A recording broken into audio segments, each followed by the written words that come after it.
એ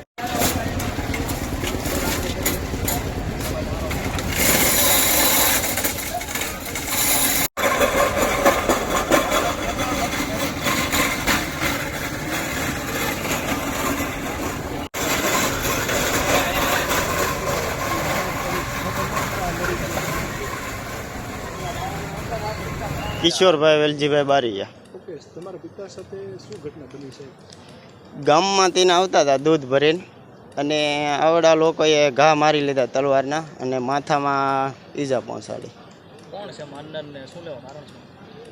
કારણ તો કાંઈ બોલાચાલી થયેલી સેટા બાબતને એવી, અને મારી લીધા. 3 હતા, એ 2 છોકરા ને એક એના પિતા. શું નામ છે? એના પિતાનું નામ છે નાનુભાઈ બસુભાઈ, એના છોકરાનું નામ છે મેહુલ બસુ નાનુભાઈ, અને એક બીજો છોકરો છે એનો એભલ નાનુભાઈ. હથિયારમાં તલવારના ઘા માર્યા અને કંઈ પાણા માર્યા હોય, પથ્થર માર્યા હોય એવું બને. ગામ પીપરલા, ઘોઘા, તાલુકો ઘોઘા.